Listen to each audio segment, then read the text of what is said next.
Hello. I didn't know that my face would be the first that everyone saw. Well, I just came to it or clicked it as I came to it. So, welcome everyone to another Biblical Lenses conversation. We've got a really special one planned tonight. I love this topic in particular. That doesn't mean I'm particularly well educated on it, but I do love discussing it. Right. We'll be discussing the concept of the dual messianic office, or the two messiahs. With us today, we have some very special guests returning from Orthodox Christianity, our friend Joshua. Hello. How are you this evening, sir? I'm doing well. How are you? Doing well. It's always a joy to have you. Honestly, we need to talk more than we do, man. Yeah. We have found, and then also, when we started to do the podcast or pitching this just for the audience, Josh couldn't fully commit. Like, he's obviously busy, has a lot going on. He goes, if it's a topic I'm really interested in, what we do is I put a poll up of like 3 or 4 topics, and he's like, this one sounds interesting. I'm like, all right, that's it. And then it works. The secret's out. All right. And then also joining us today is a different Will. Milwaukee. What's up, guys? Shalom, shalom. Shalom. All right. So you're doing all right this evening, man. Before we get into this, we do have a few things to do. First and foremost. Oh, and don't forget to bless that like button and believe in the subscribe button. So you heard it from Seamus, our vice president. And then next, I do have to get this out of the way. So Milwaukee is obviously not his actual name. He's a big fan of Milwaukee tools. So Will, did you happen to notice the Easter egg in the thumbnail? No. It's in Milwaukee red, bro. No. His name is in DeWalt yellow. Oh. For shame. I mean, the two messiahs is in Milwaukee red. Right. See, Jeremy, that's blasphemy. On my channel, I promote the idea that Jesus actually used Milwaukee power tools because of the red heifer, how that takes, blood is red. We see Jesus' words in red, right? The Bible authors thought it was very important to stop writing in black ink and switch to the red pen. So you just committed blasphemy. I will pray for you, though. Yeah. Thank you. I do appreciate the prayers. I do. All right. And then obviously like and subscribe. Check out the store. We've got lots of fun stuff for all of our alternate media podcasts. We've got Brad's drink there for Brad Rants. I've got my Renovating Faith cup tonight. Brad, what are you drinking? An old-fashioned. Old-fashioned. Oh, I'm jealous. Yes. I am sampling and attempting this. So I'm about to take a vacation and get to spend some time with our president. And so I picked up a bottle of something that I enjoy. And but I knew it wasn't going to be enough because I've had that bottle before and it's not very strong. I drank half of it in one night, one time. So I wanted something cheap. And so this is 10 High Sour Mash by America's Native Spirit. No, it's 10 High is the brand, but it's just basically a Kentucky bourbon. But it was a $7 bottle, so yeah. That's like rock gut bourbon, man. Well, here's the thing: like usually when I want cheap, I'll pick up like Evan Williams, but I've tried it 2 or 3 times and I don't like it. Yeah. But I need like that cheap option once in a while, and I was like, you know what, it sounds good, and I did take like one shot of it the other night, and I was like, wow, that first $7-8, that's not bad. So one of the best cheap options I've found is called Jesse James Outlaw. Dude, I cannot find it out here. It's like, for the price, it's so good. But be that as it may, Joshua and Will, are either of you sampling anything tonight? My kids' Gatorade.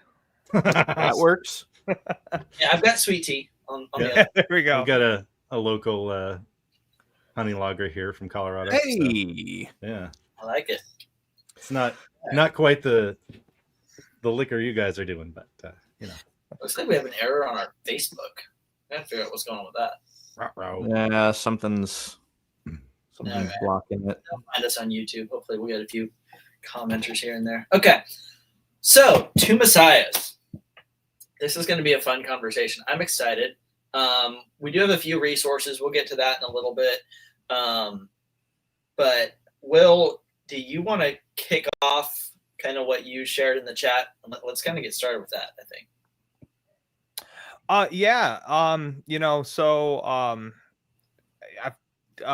When we talk about like the concept of Messiah, it's really interesting because we really don't see a pure grounding of a Messiah figure, you know. Now, I'm not saying that there's not or anything else like that. We see a lot of typology. A lot of rabbis have noted a lot of things and stuff like that directly, but we don't see something in the absolute sense really until the book of Daniel, chapter 7, where, you know, when he sees the vision, he sees the Ancient of Days. Obviously, that would be Hashem sitting on his throne. And then I think that's like verse 9. And then if we keep reading to, I think it's like verse 13, it talks about a son of man coming on the clouds, this whole cloud motif idea. And he is presented before the Ancient of Days. You know, all dominion is given to him. It's his kingdom. He receives the worship. Now that is really the whole Messiah thing that we see. And I think a lot of the rabbis and sages have noted that. And then we see, as we will go discussing on forward, stuff from the Talmud and the Midrash where more typology is brought up, where they can see a lot of the comparisons. Can I actually read? Is it okay if I read the one Midrash that I have? So, I mean, you can. You're allowed. Are you able to read? I read super goodo. Nice. Yes. So now this is from the Midrash Rabbah, and now this is from Ecclesiastes. This is what it says. Rabbi Bechira said to Rabbi Yitzhak, like the first Redeemer, Moses was, so will the final Redeemer, the Messiah, be, which we would all agree that would be Yeshua, right? Mm-hmm. Just as regarding the first Redeemer, it is stated Moses took his wife and his sons and mounted them on the donkey, right? Exodus chapter 4, verse 20. So does it say the final Redeemer, as it's stated, a humble man riding upon a donkey, which is quoting Zechariah 9:9.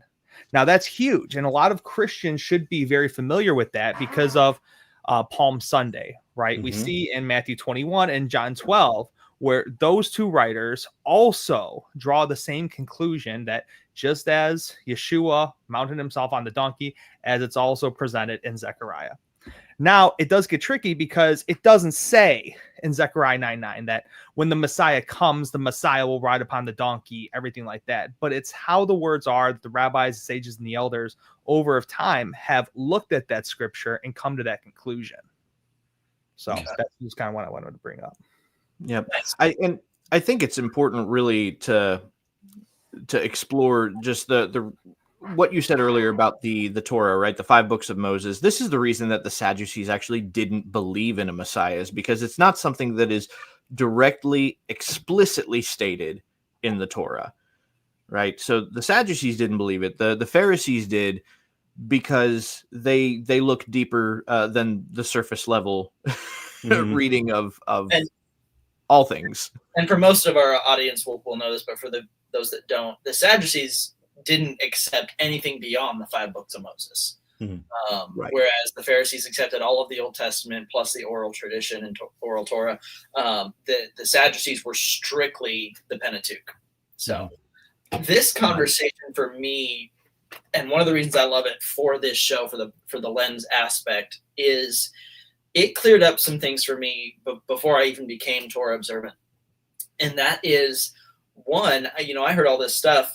People said, well, Jesus fulfilled it all. And when he said it is finished, he had fulfilled all of the Old Testament. And I'm like, reading the Old Testament, I'm like, no, he didn't. Not at that time. Much still. Yeah, not at that time. Open. And we're still waiting for a lot of that. Yeah. And so then, praise God, I came to find alternate media, and I learned about this concept. And the more you guys talked about it, the more I was like, that makes a lot more sense of the biblical data. And of course, keep in mind, I had never heard any rabbinical quotes at this point. This is strictly from me reading Old and New Testament that I'm seeing this issue. And so you started explaining this concept, Brad, you and Seamus, and I was like, wow, this is, one, it's fascinating. I actually got to explain it to someone a couple days ago, just like intro to Two Messiahs. And I was like, this just makes so much sense. And it really drives home the message of Matthew 5 for me, where he said, heaven, not one stroke will pass away until all things are fulfilled. I'm like, it's not all fulfilled yet. Yep. So that was kind of my introduction to this concept. And so, in our behind the scenes chat, Sherman was also very, very interested. And you've been reading a book on it. Yeah. Been reading a different book on it.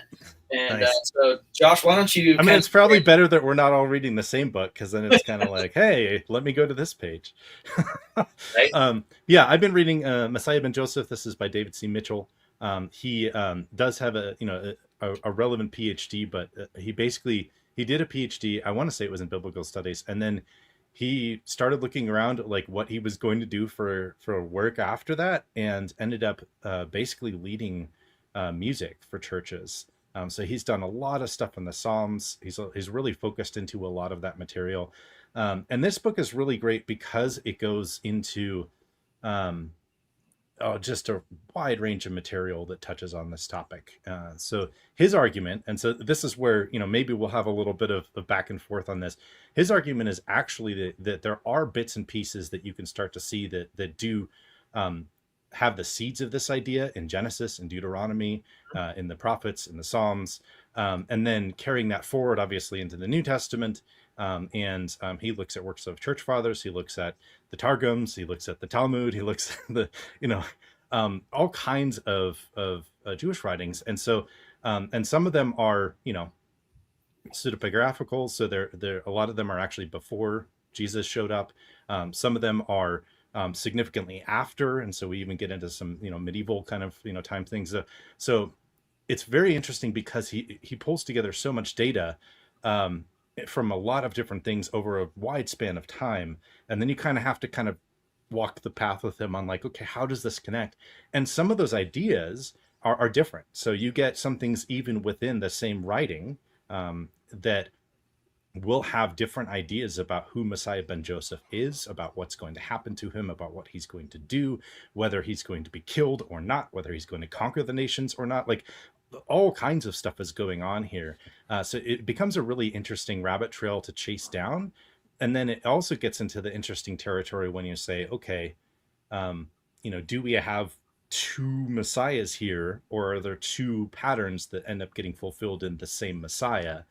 And how do we see that play out in history? Are we still waiting for some of that to happen? So there's a whole bunch of different questions people ask when they start to get into this. And I did post a link to that in the chat. We'll put it in the actual description too, because I think the chat's being a little weird with the link length. And then I've been reading The Exiled Messiah by Rabbi Elijah Pinchas, and I probably mispronounced that, which is an incredible rabbinic source on the two messiahs. Highly recommended. It's full of quotes, full of scripture, rabbinic quotes, and even stuff from the New Testament on it. So can't recommend that highly enough. And then really interesting to look at the bibliographies and see like, did they miss one? Right? Yeah. I mean, there's so much. I'm going to add yours to my Amazon list. My wife has banned me from buying more books until I actually read some of the ones that I have. But I have an ever-growing list. And then we also have, I will drop this one, and it'll also be linked. We have an article written by Joshua Perez on the two messiahs, one of our alternate media partners. And so that is there. So highly encourage you to read that. Ronan Torah dropped a comment. I also think he shall be called a Notzarim in Matthew as a play on Genesis 49, not just the branch in Joseph's blessing. We have an article. It hasn't gone live yet. I think we have to verify that all the edits are done, but written by our producer, Austin, that is phenomenal on that exact quote. I'm not saying you're wrong. I actually would want to look into that. I'm very curious. But Austin's article, I think, was just stellar on what that prophecy is. So that'll be coming up shortly once we get all of our that is a really interesting thematic connection, because you do get connections between both the expectations of and that may be Joseph the and connection. Messiah and David. Yeah, It's been a while since I've read the article. I just remember I loved the article. So, but definitely check out The Two Messiahs by Joshua Perez and Messiah ben Joseph, as well as The Exiled Messiah. Now, that said, Brad, we've said two messiahs and all of this stuff, but we haven't actually stated who they are. Could you give us a brief breakdown? Who are the two messiahs? What are their expected roles, etc.? Right. So, and this is something that Joshua Perez explains very well right out the gate in his article, is the distinctive roles between the two messianic offices. And one of the ways that I love to kind of get this conversation going, because I do think that the New Testament does allude to this belief in more ways than one. But one of my favorites to reference is actually from Matthew 11, specifically verse 3. Now, this is where John the Baptist has sent his disciples to Yeshua to ask him, right, is it you who we're looking for, or do we wait for another? And every sermon I've ever heard preached on this treats it as though John is having a crisis of faith because he's depressed in prison. It's like, and are it just you never the made Messiah sense. or not? Yeah. Is the way people usually pose it. Yeah. Right. Yeah. Are you Messiah or not? And it's like, well, this is John the Baptist. This is the one who leapt in the womb at 6 months. This is the one who pointed him out in a crowd and was like, that's the Lamb of God. You know, like this is not somebody who's just depressed in prison and having a crisis of faith. I think the question is much more specific than that. And given that there is some evidence which would suggest that maybe he came out of the Qumran community or had spent some time with the Essenes, that he was probably familiar with this belief, right? That there would be two messianic arrivals. Now, whether or not they're one person or two people, generally the idea would be that they were two separate people, probably especially in John's day.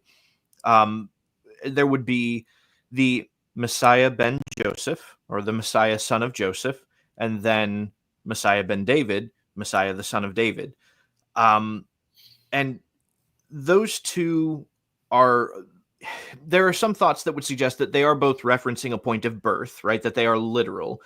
But more than that, they are understood to be typological titles. So the title of son of David, the title of son of Joseph, carried specific connotations as to the duties of that Messiah, as to what that Messiah would fulfill. And this is really where I think Christianity and Judaism tend to talk past one another when they talk about the subject of Messiah, because in Christianity, you know, we say the Messiah a lot, right? Well, when you add the article "the," it makes it very specific, and to a Jew, that means the son of David, right? Now, the son of David would be the one who would return and bring back in the 10 lost tribes, would restore Israel to her former glory, liberate her from her oppressors, and rule the world, you know, with an iron fist, so to speak, or with an iron rod, I think Revelation says.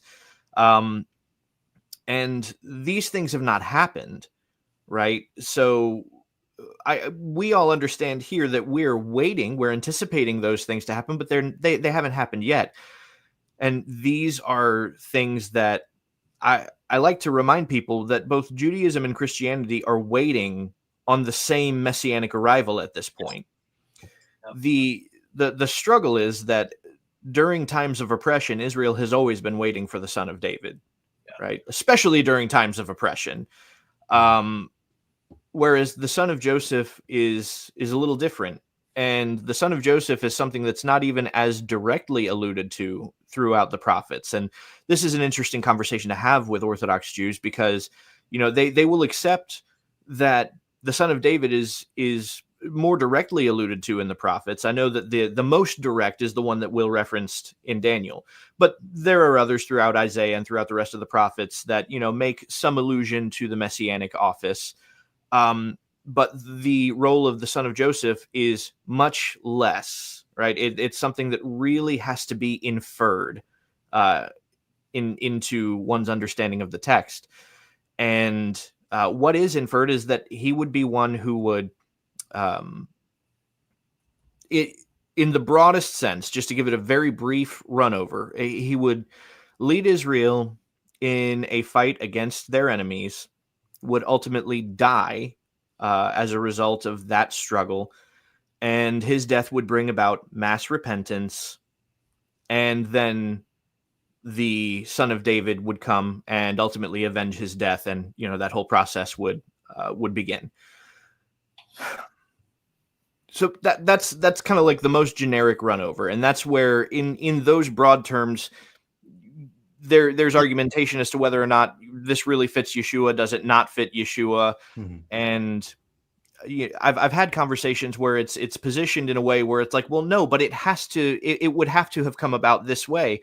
And my thought is like, well, I mean, no, because we've both already agreed that really the entire concept has to be inferred from the prophets.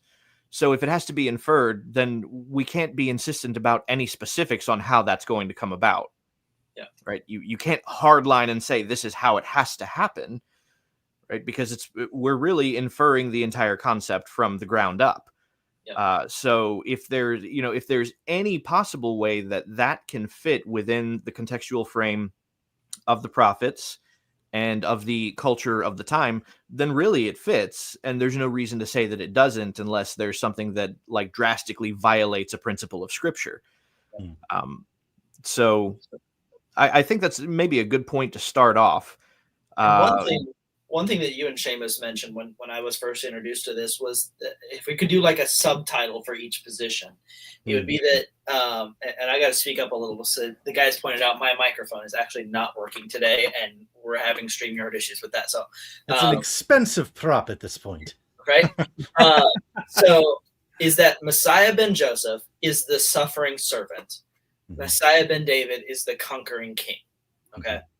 And if we can summarize those offices and we look at exactly what happened 2,000 years ago and what is going to happen, you can really look through the Old Testament and see these different prophecies, read rabbinic literature on the two, and you can see a portrait of Yeshua in the suffering servant. And I absolutely love that because there's so much there. And Brad, you even referenced a war, that he would fight a war. And I think it was Seamus who said if he had been born 20 years earlier or 20 years later, he would not have been crucified. Mm-hmm. Just based on the state of Israel at the time, right? Let's look at the war that he fought. You had the Sadducees who were running the temple, who were bought and paid for by Rome, who didn't want a Messiah at all. You had the Pharisee party, who was run by the school of Shammai, that is largely the reason for the destruction. Like if you attribute the destruction of the temple to baseless hatred, the Jews pinned that on the school of Shammai, right? And my understanding is at Yavna, when the Sanhedrin reconvened, they declared that heresy. Like you can only teach his stances as a point of historical fact. The whole religion shifted at the destruction of the temple to Pharisaic Judaism under the school of Hillel, which is exactly what Yeshua taught. Like right. He fought a war and was killed for his stance religiously, which is absolutely fascinating to me. Right. It's so that's an interesting point, and I wish that I'd known we were going to go over this particular point because I have direct citations that I have used in discourse to make this argument, because it's always treated as though it's going to be an actual, full scale war, actual combat, actual battles, the most literal sense of war. Which again, like it could be, but since the role that we're talking about is one that's already inferred, I don't think that it is without cause that we just accept that precedence that the majority of this role would be something that is also more ideological and maybe even symbolic in how it is manifested. Yeah. So, well, and let's look at our last conversation that we had a couple months ago on the atonement. And what did we say should be the dominant view of the atonement for followers of Christ? Because so often it's PSA, but we determined it should be what? Christus Victor. right. Christ being anointed one, which is a Greek translation of Messiah. So the anointed one, or Messiah, the victor. The victor of which is, I mean, like that's literally what this says. It says, it's Jesus Christ conquers. Yeah. Right. So it's one of those things where, because the idea is that he would be fighting actual battles and then he would be killed in one such battle. And it's the focus is always this idea because it's the premise is that he would be fighting Israel's enemies. And so that frame is always presented in the way of like an external enemy, something from outside of Israel. And naturally that would fit the frame of mind of a people who are under oppression, for sure. But an external enemy is not the only kind of enemy, right? And physical warfare is not the only kind of warfare. And we even have examples in the Torah itself of internal enemies, right? You have the rebellion of Korah. You have where there were Israelites from within Israel that were problematic, right, and had to be dealt with, internal. And if we start from that point and then we move forward to the struggles between Beit Shammai and Beit Hillel, one thing we find in Talmudic literature is that there is an instance where essentially the usurpation occurred, where a vote was going to be forced at point of the sword in favor of Shammai, right? And what the Jerusalem Talmud in particular tells us is that the students of Shammai had killed the students of Hillel, right, at the point of the sword. Now, there's ideas that may be parabolic speak, for something else, but there's no reason not to take it literally. I don't think that anybody really contests that it can be taken literally. And if that's the case, and we know that Hashem later on favored the view of Hillel, then that would make those students of Shammai internal enemies, right? That makes them internal enemies, which means that if conflict with Beit Shammai is what ultimately led to Yeshua's death, then he died fighting the enemies of Israel. It just wasn't an external enemy. Correct. When we think about that, even in America, we talk about enemies foreign and domestic. There always are. And in Christianity, we talk about church hurt, that there's no hurt like church hurt. When somebody in the church does something that hurts you so deeply, and sometimes that's the cause of a lot of deconstruction, right? Is this separating because of what happens inside. It's not the enemy attacking from the outside that causes the most pain and harm. It's the inside. The most hurtful people are often the people that you should be able to trust the most. And so, I'm glad you pointed that out. Right. So it gets interesting too, because we have, even within, like I said, within the same writings, you have ideas that are much more kind of earthbound, if you will, about the conflict, and much more cosmic. So you have within Pesikta Rabati these multiple ideas, and there are actually multiple other writings too here that talk about the Messiah that's basically like a war Messiah. He's anointed for war, right? And you go, oh, like that sounds very like literal, very, very bloody, very hands-on. You have ideas about him conquering Gog, and putting the nations kind of under his thumb. And then you have earlier in particular about that you have this part where you have this very cosmic kind of way of talking about it. So you have literally Satan coming before the throne of the Holy One. And he says, "Master of the universe, for whom is the light which is put away under your throne?" He replied, "For him who will turn your back and put you to utter shame." Yep. Satan said, "Master of the universe, show him to me." And he replied, "Come and see him." And when he saw him, Satan was shaken, and he fell upon his face and said, "Surely this is Messiah who will cause me and all the princes of the nations to be swallowed up in Gehenna.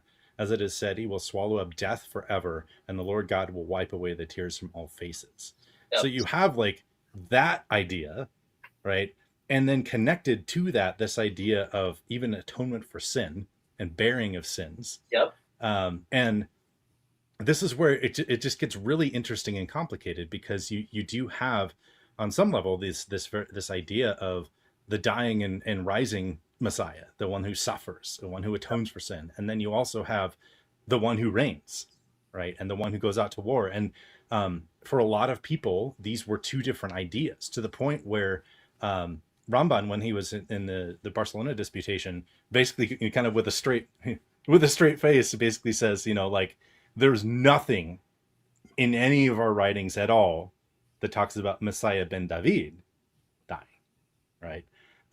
He full well knew a lot of this stuff about Messiah ben Joseph, and he of course didn't bring that to the table. So again, just lots of different ideas, and the connectivity of these potentially in one person is part of a very interesting discussion, I think, that can be had with people that are very much still putting Yeshua at a distance. Yeah. I think there's something else to consider too, with the idea of like the warfare itself being non-literal, in terms of the office of the son of Joseph. If we're going to look at the typology of Joseph, and I think that's where we can probably have the most interesting conversation around this is within the typologies, and even comparing the typologies, right? David was the one who is the actual warrior, not Joseph. Right. Yeah. David is the one who actually did physical combat. Joseph was nonetheless a conqueror. Right. One of the views that I've heard expressed is that the time frame of Joseph may have possibly taken place during the Hyksos Empire in Egypt. Right. And at this point, Egypt was not one united kingdom, so to speak. But Joseph did unite the kingdom. He did bring rulership of all of Egypt under this one pharaoh, and he did so without actual physical combat, right? Mm-hmm. I think that if we're really going to look at the typologies, it would make more sense for the son of Joseph to be within the frame of that typology, to be somebody who is a conqueror, but not in physical warfare. Yeah. I think that fits better. Which is interesting, because then you kind of get a split, right? So on the one hand, you have that idea, and you have all the typology that connects Egypt into the ideas about death and Sheol and going down to Egypt and all of that. And it's hard not to see Joseph being sold for silver and thrown in a pit and all of those details, and go like, gee, that sounds familiar. And looking at that as a physical typology of a cosmic reality to come in Yeshua. But then you also end up having this play out in a descendant of Joseph, in Joshua, son of Nun, right? Who is part of conquering the promised land. And actually is a warrior. And so there are places in some of these writings where it's pretty clear that they can't be referring to Joseph, because you'll have something where it's like, this is the blessing given to Joseph. And you're like, well, yeah, but also like it has to be future tense the way that it's spoken of. And then you think, okay, could this apply to this descendant of him that kind of fits this picture, right? Well, to some extent, yes, because you have Joshua being a great warrior, but you don't have him subjugating the nations the way that you kind of have this expectation of of the Josephite Messiah in some of these things, and then Messiah ben David and others, and and that's where it gets kind of interesting, because you do have slightly different pictures of kind of trying to understand what's going on. Yeah. Right. And one thing that I've always enjoyed exploring are actually the similarities in the typologies between David and Joseph, right? Just the similarities of narrative that we really don't see, because one story actually focuses more on one aspect than the other, right? Mm-hmm. So for the narrative of Joseph, the majority of the narrative is him and his struggle with his brothers, right? The animosity between his brothers, and then him being a suffering servant. That's like the overwhelming majority of the story of David. And then we get this little bit at the end where he's like a conqueror, and he's ruler over Egypt and whatnot. Whereas with David, we actually get the flip side. But what they have in common is that they're both the least among their brothers. They're both the least thought of among their brothers, right? But that's this little highlight at the beginning of David's story, and then the rest of David's story, he's this conquering warrior, right? So they're really mirror images of one another, but the emphasis is put on different parts of the narrative. Mm-hmm. And I would think that speaks to them being two separate offices that could be fulfilled by one individual, right? Without necessarily it having to be two persons, right? One Messiah who dies, and then then another one comes who's a completely different person. And that's one of the other objections that I typically get to the idea of Yeshua being Mashiach ben Yosef is it gets thrown back at me that, well, but that's Mashiach ben Yosef, and Mashiach ben David is going to be somebody entirely different. Even that's not really so direct. And there are even rabbinic quotations that would suggest that they are the same, right? Well, I don't have the citation, but there's a rabbi that actually straight up says that if the two sticks that are merged in Ezekiel, those are the two messiahs, they are one. Yep, that's totally what I think. And I can't remember if it's Kol Hator or it's one of the citations from either the Vilna Gaon or one of his students that essentially says that wherever you see David, Joseph is there in the shadow, or something like that. It's just something to that nature. And there's another that even compared it to a coin, right? Essentially that they're opposite sides of the same coin. And there's another, I think, even from Ramban that suggests that there would be one tzaddik in whom the spirit of both resided. Before we go off too much, I have some of the quotes from, because I know we were talking about like the whole Gog and Magog, and then like the war that they would have fought. I have here Rashi's commentary on with Isaiah, where he says, "He who flees from the sound of the fright shall fall into the pit, etc. Whoever escapes the sword of the Messiah, the son of Joseph, shall fall into the sword of the Messiah, son of David. And whoever escapes from there shall be snared in the trap of the wars of Gog." So that's Rashi on that. And then we have another one. Okay, so this is from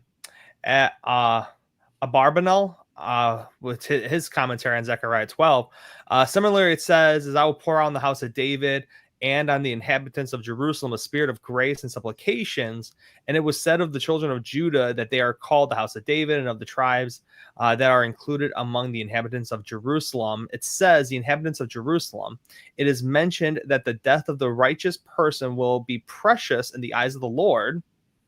And because of this, the Lord will seek ways to destroy all the nations, meaning that when the Messiah, son of Joseph, dies in battle, the Lord's anger and jealousy against those nations will be kindled, will mourn from him as one mourns for an only son, as a father mourns for his son.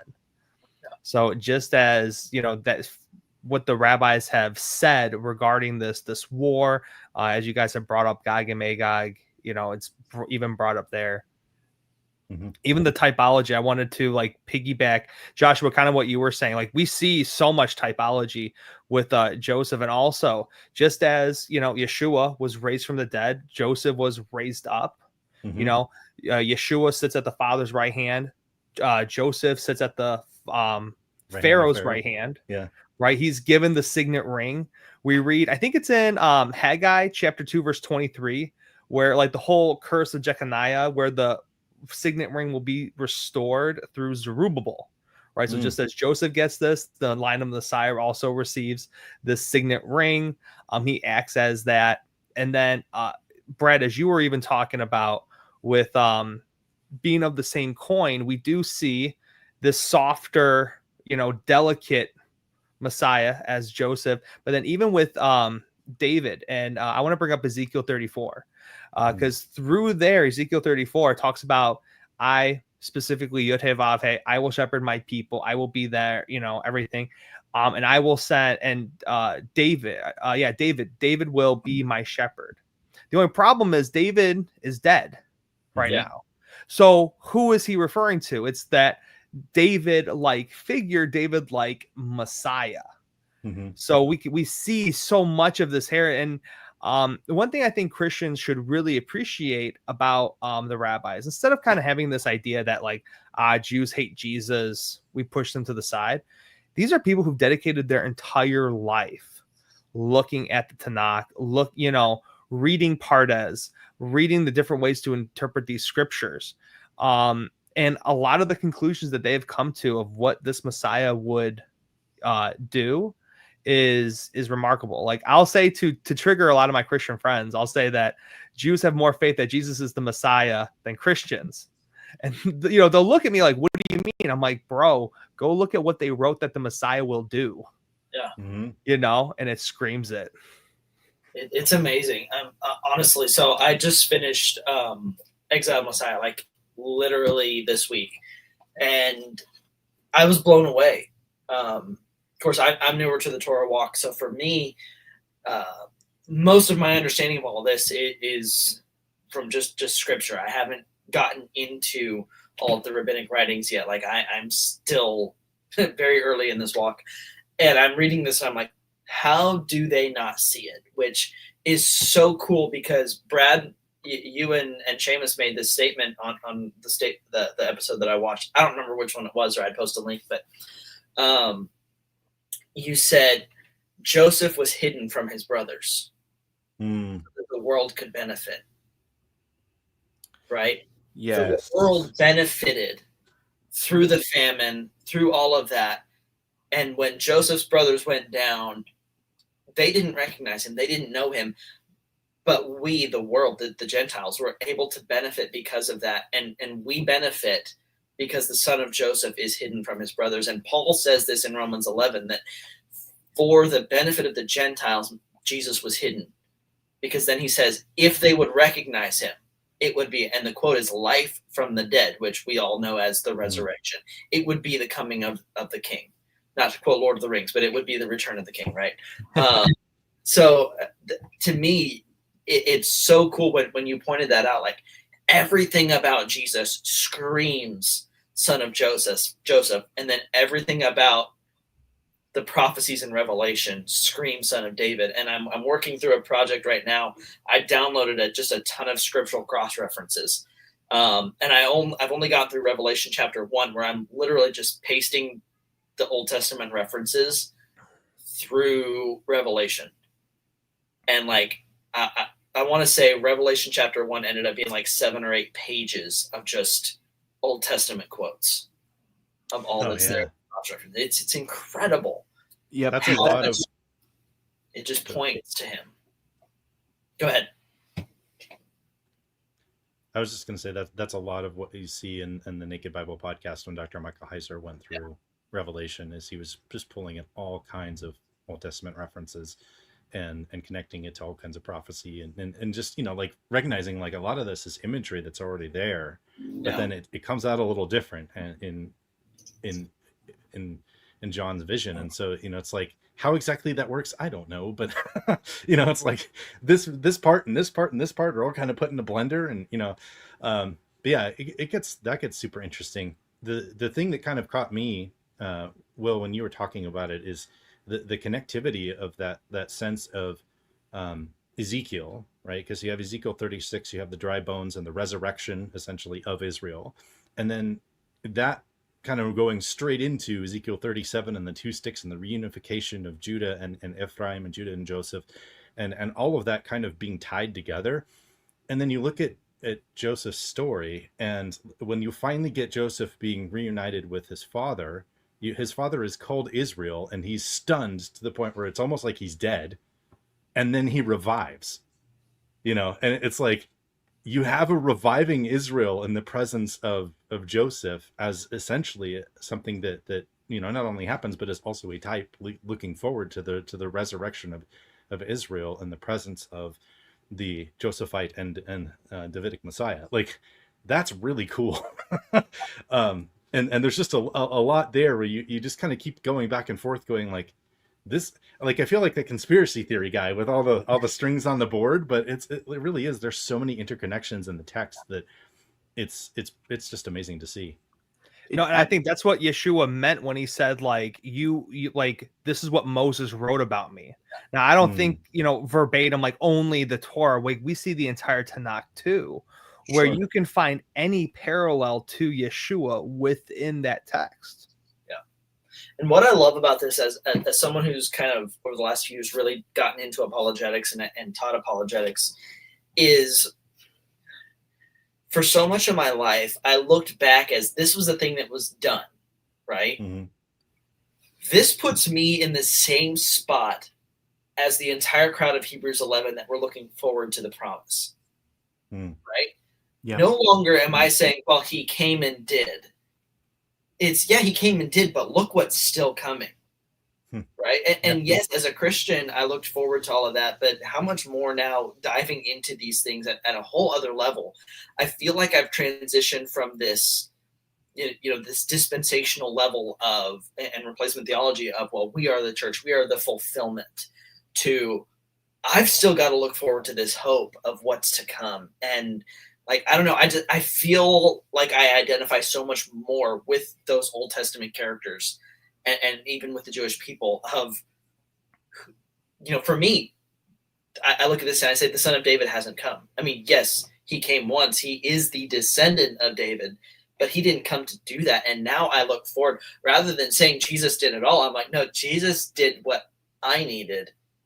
He's still going to do more. And we were studying today in church, our Connect classes, we're all doing Psalm 105. And I got to talk a little bit about God's faithfulness and the eternal covenant with Israel. And I said, hi. And I was talking about, like, look, this is so important because we're looking for this too. And Brad, you mentioned that, Christians and Jews are now looking for the same Messiah. We are. Yes. Yes, they claim, blessed is he who comes in the name of the Lord, Hosanna to the Son of David, on Palm Sunday. But at the same time, he came to do something completely different. And yes, he's a descendant of David, but how much are we still looking for that promise?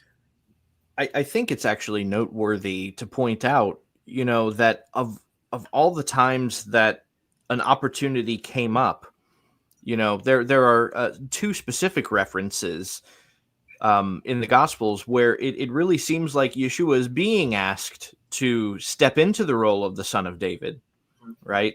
And these are some of those things that the first one in particular, right? Yeshua's first miracle. This is something that you don't really learn if you're not familiar with rabbinic literature, but the turning of water into wine in particular is a miracle that is more often attributed to the Son of David, right? And when Yeshua is being asked to do this, what is his answer? What does he say?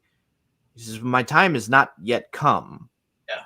Right? He actually clearly says it's not time for that yet.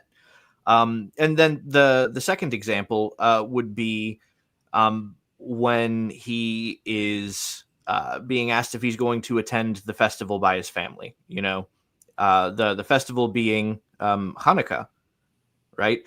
Which is a story of of Israel overcoming their oppressors, of rededicating the temple, or which really is the first step to reestablishing the kingdom, right? You really have to have the temple first.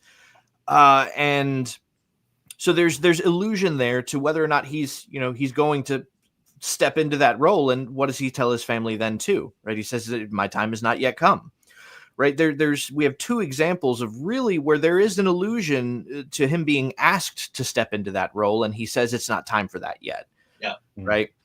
But I wanted to touch on the allegory with Joseph, because it really is beautiful. And it's a little more obvious, the typology between Yeshua and Joseph, right? We get this idea. Joseph is not particularly beloved by his brothers. And then they relinquish him to the nations, which Egypt is throughout rabbinic literature euphemistic with the nations more broadly.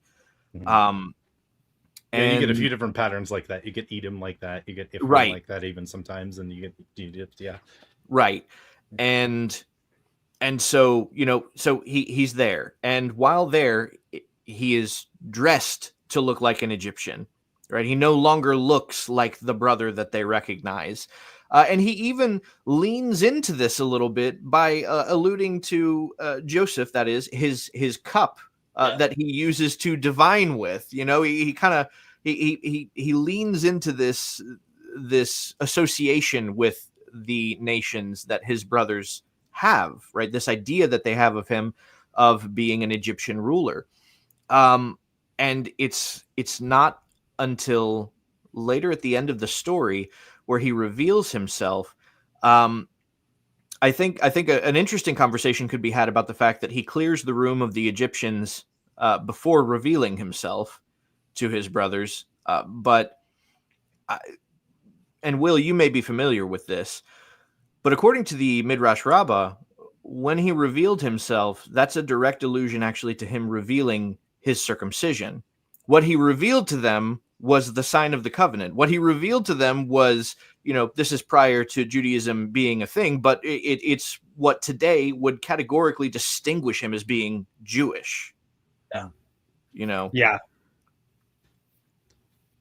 So I'm curious, because some of the things you have said make me wonder, and this may just be a place where we have differences of opinion, which is totally fine. I'm fine with that. Do you see Messiah ben David as a role that is entirely or almost entirely yet to come that Jesus is going to fulfill? Or do you see ways in which he has already or is currently fulfilling that? I'm curious how that plays out in your minds, because I think we can all say that we're looking forward to a future fulfillment of the fullness of the kingdom, right? Although we may even see some of that a little bit differently about how that plays out, and that's, again, fine. But I get the sense we might have a little bit of a different idea about what some of the already is that ties into that not yet, or whether there isn't already. And so I'm just kind of curious about some of that. I definitely can see some of the arguments that I've read that maybe in a more symbolic sense, the idea of conquering death and hell, these ideas in a very, I would dare say, like in terms of pardes, it would be much more sod level interpretation. That one could consider those fulfilled within that frame of context, which to me would just further allude to them both being one, but as far as like all of the most literal, like the hardline literal fulfillments, I personally do think that those are mostly yet to come. Okay. Yeah. I would agree. I tend to lean very historic pre-mill is what I guess it's called, or I like to call it Jewish pre-mill, because I do draw heavy distinction to I am not dispensational pre-mill. Mm-hmm. There are so many things when you look at the culture, right? So God makes his covenant with Abraham, and then Abraham goes and walks the land, which, it basically is like exploring the property you just bought type thing.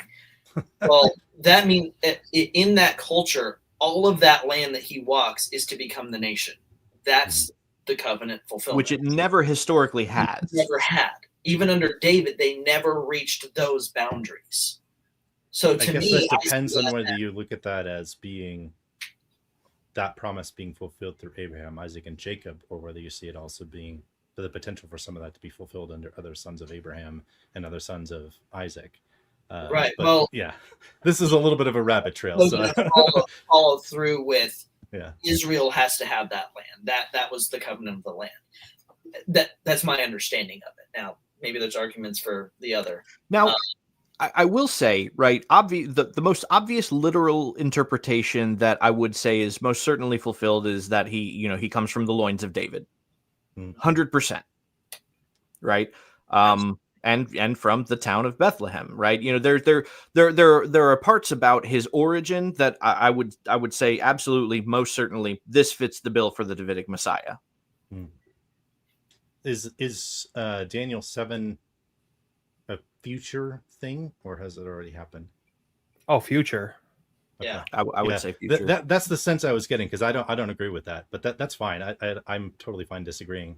Because when I look at it, podcast though. I mean, well, yeah, exactly. I'm lenses. actually very curious to hear your thoughts on that.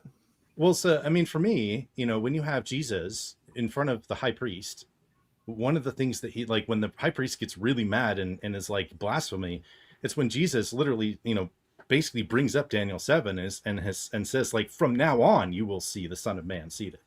And so it seems to me like he's making that much more a from now on kind of thing than just a future thing.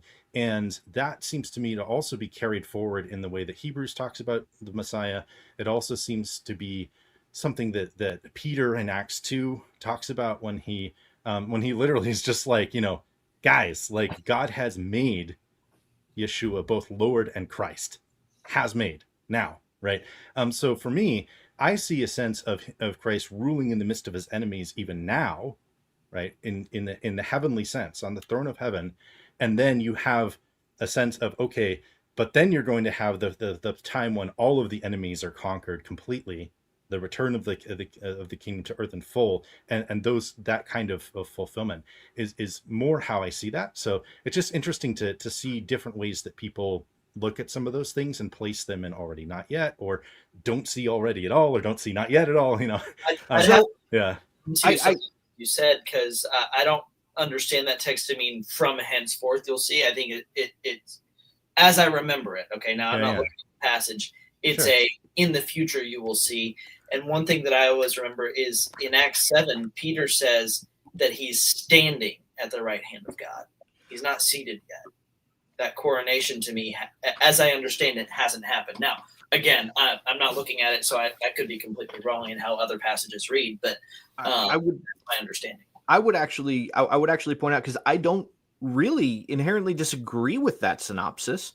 But I would say that still falls more under the purview of one of, I would say, either Drash or Sod in terms of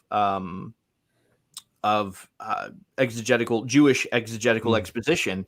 When I say a literal interpretation, I mean, the actual hardline look, this is what it says will come to pass. And so in terms of ruling in Israel, I mean, like, as the actual literal sitting king in Israel, that part I do see to be, future coming, but I don't disagree at all that, he's been given this authority at, I dare say, a higher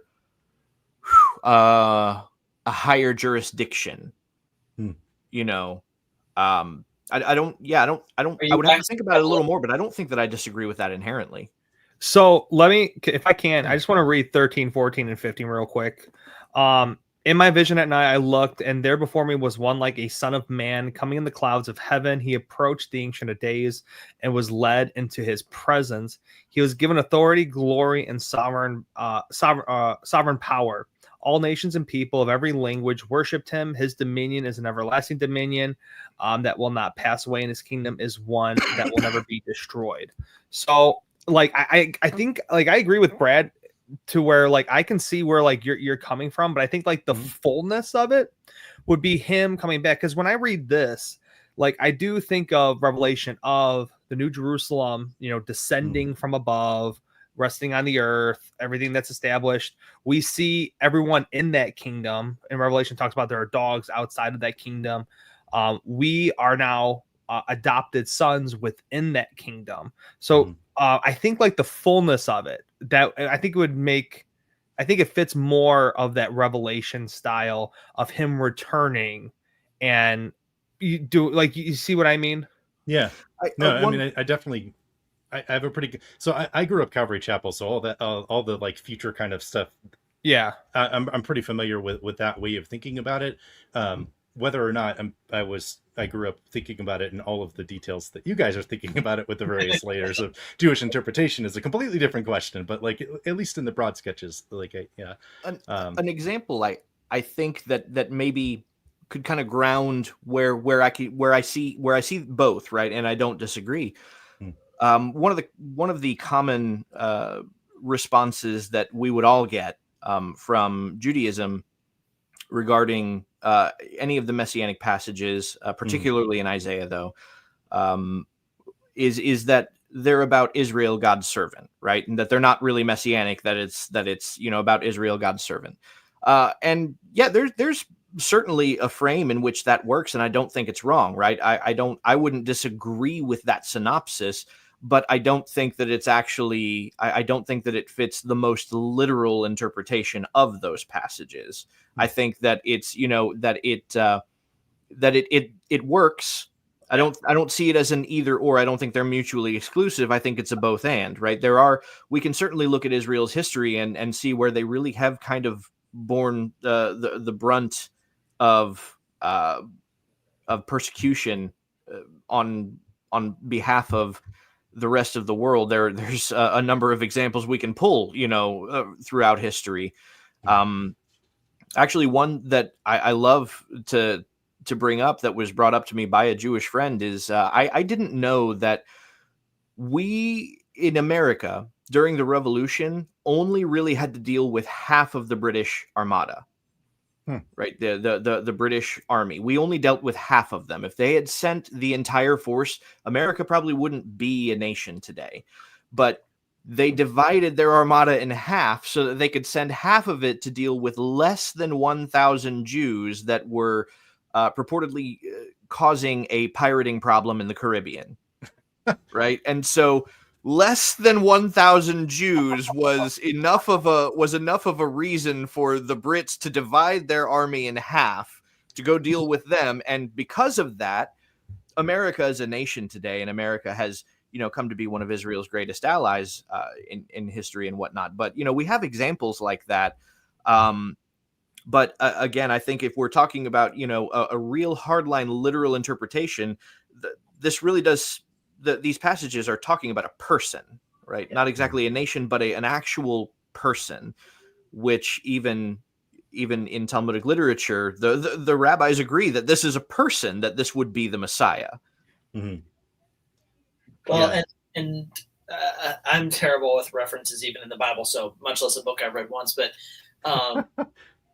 in the Exiled Messiah, he actually pulls quotes from rabbis stating that Isaiah 53 is about Messiah ben Yosef. Yep. Same in this one. So you don't have to take Christianity's word for it or our word for it. We've got sources that show that high-level rabbis, right? Mm-hmm. Ramban, Vilna Gaon, all these people, they point to Isaiah 53 to paint the picture of the son of Joseph. Yeah. So when a Jew looks at you and says, well, that's about Israel, it's like, well, like Brad said, it's both and that's right. Not us saying it. That's right. So the idea of him being given all authority, right, and dominion, I 100% agree with that. But I would still say that his exercise of said authority and dominion is something that we would have yet to look forward to in terms of like a really, really physical, literal occurrence. I think, Brad, like the fullness. One of the things that you guys have said in the past is by completing his mission as Ben Yosef, he has been given the authority to be Ben David. Yes.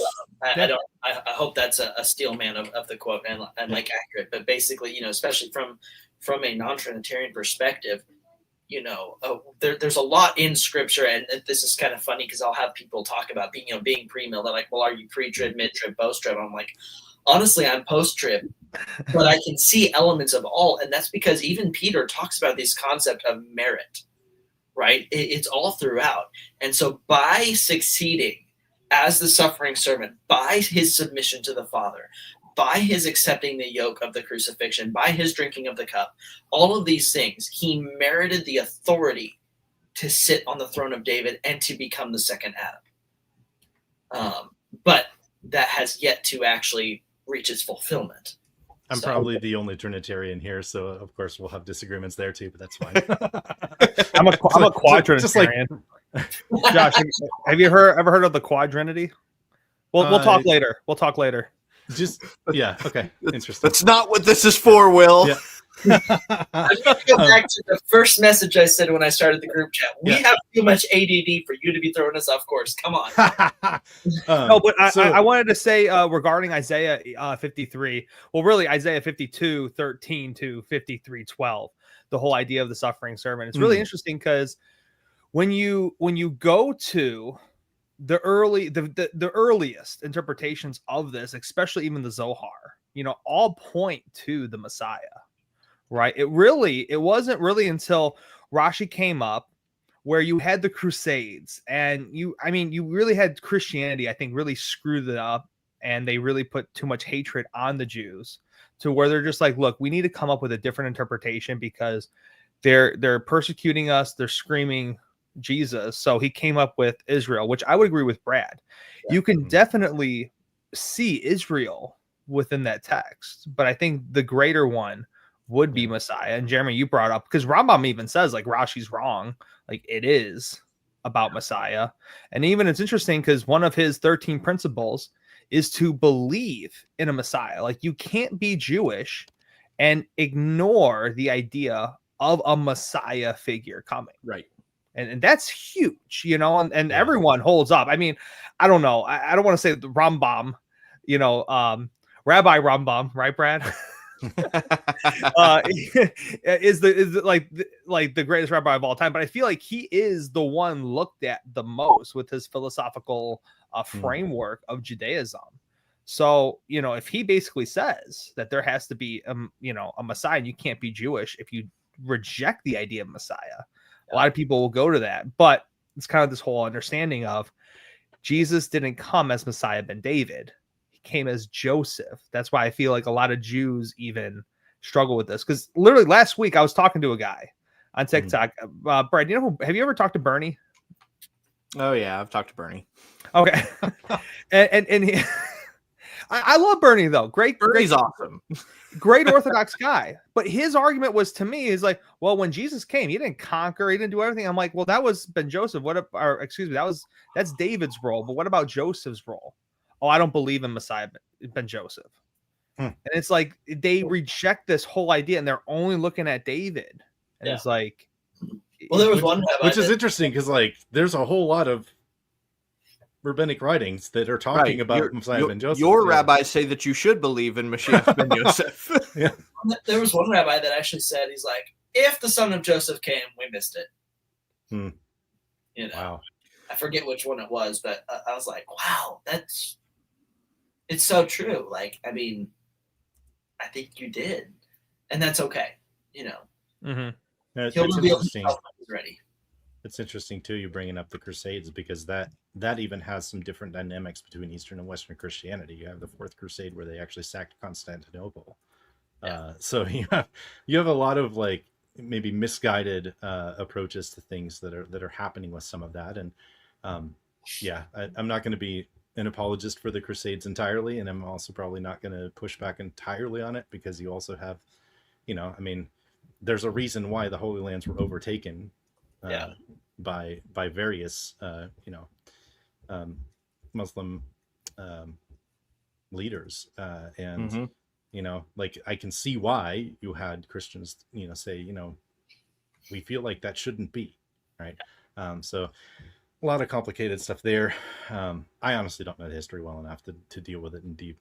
But yeah, this is a really interesting comment. This actually, Chris, I'd be interested to read this. I was just looking at that. Yeah, this is something that David Mitchell does connect in the idea that the cutoff prince in Daniel 9 is Jesus.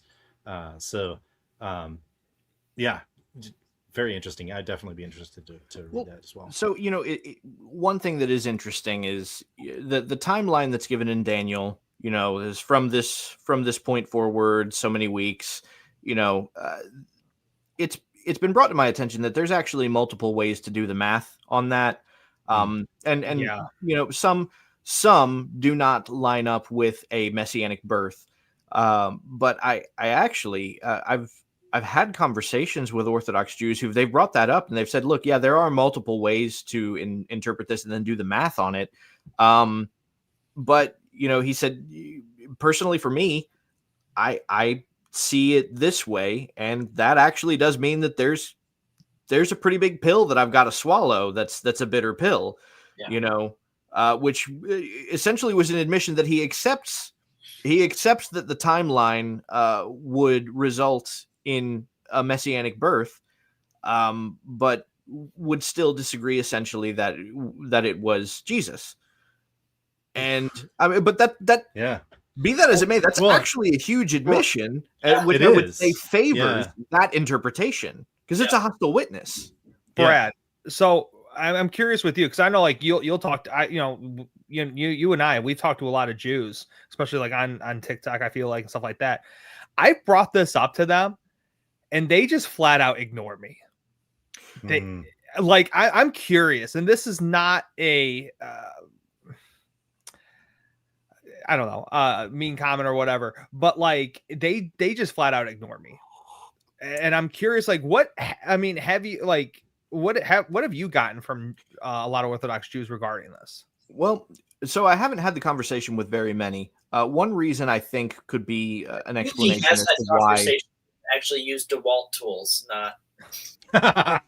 I think one explanation as to why there might be more silence on it is because, and I've got the Art Scroll commentary on Daniel here. And when it comes to that passage, there actually isn't very much written on it, right? There really isn't very much in the way of rabbinic commentary on that passage, which one could say the silence is deafening. Yeah. And I think it also would allude to the idea that, maybe this this passage and, however you want to do the math on the calculation, really wasn't a matter of dispute until more recently. Yeah, but okay, I would agree with you because especially when you get to Daniel's hard because it says like 1335 days. It says, I think like one of the numbers was like times and half a time, which I know a lot of scholars will say 3.5 years. But there's a lot of weird, or 21. I think one of the numbers is even like 2170 days or weeks or whatever. Like it's super weird. But specifically that one where like the Messiah would basically essentially arrive before the 70 AD, the destruction of the temple. Like, right. And I totally agree with you, and I understand even Daniel. I see you, Jeremy. I even agree with you too. Daniel's just like one of those weird books, right? It's in the writings, not even in the prophets. They didn't know where to put that canonically. There's a lot of debate with Daniel even before coming in. A lot of Christians even had their discussions with Daniel, but I have not heard any type of explanation, and I don't know. I was just curious if you did. Eric, you're gonna have to be a lot more specific. We've all said a lot of stuff. Oh, I mean, it seemed surprised that he came across the stream, but I'm assuming that possibly subscribed, and that's why the stream came across your feed, which makes you not a hater but a fan. Absolutely, who doesn't want to win? So, I think Mitch was referring to you, Jeremy, about the whole DeWalt situation. Hey, I mean, I never said what I hold to. I just said the reason that they don't give you the time of day. Yep. Actually, I'm not a tool junkie in that way. I've used DeWalt and I've used Milwaukee, and I like both of them. I am a Makita hater. Yep. To bring this back around real quick to the typology of Joseph. Excellent. just to to reel it back into the typology of Joseph, and this was referenced earlier, and wasn't exactly fleshed out and explained in detail, but I have in other streams. The function of Joseph in his own story, as I read it, appears to have been different depending on who we're talking about, right? It's often thought and presented that the famine was affecting his family as much as it was Egypt, and that's why they went to Egypt to go and get food. But there's something Jacob says to his sons that doesn't actually fit that narrative. It actually causes pause to question.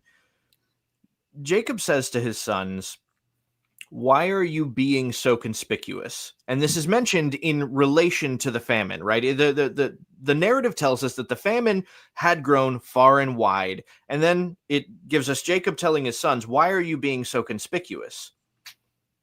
What are we being told here? One of the things we have to remember is that God already had a covenant with Jacob, right? So Jacob and his family were going to be fine regardless. Right? They were already in covenant with God, and God was going to take care of them. They had no need really to go to Egypt. And the comment, "Why are you being so conspicuous?"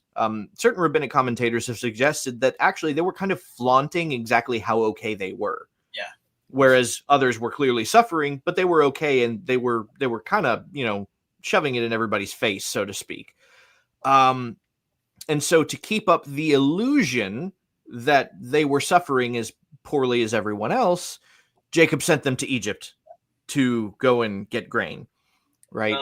I have the Sonchini Chumash, I think that's how you say that, and they don't quite go that far to say that they were flaunting it, but he does say that they were taken care of, they were fine, but Jacob sent them for the purpose that they wouldn't get robbed because they were okay. Basically, Right. because they were doing well enough, he was worried that the nations would come at them and rob them. So he said, "Hey, go make it look like we need help." Right. And when you look at it that way, right, you really have to question, okay, well, what purpose does Joseph serve for his family? Because it can't be denied that there is a functional purpose that he has to serve for his family, but it's clearly not the same purpose that he is serving for the broader world, right, in saving them essentially from starvation, from death, so to speak. And what we get at the end of the story, right, and what we get, Joseph's main concern upon seeing his brothers is his father. The first thing that he asks is, "How is your father?"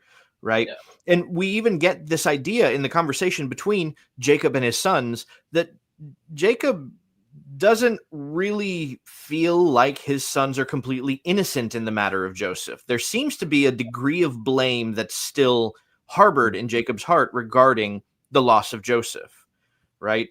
The degree to which he thinks they're responsible or they played a part in it is not explained, but there's an illusion there that this is something he does hold against them to a degree, right? And so one of the functions that Joseph serves, which is different between his brothers and the nations, is to bring reconciliation with their father, right? To reconcile his brothers with their father, not to save them from death, because again, they were already part of covenant with God, but to bring reconciliation between him and his father.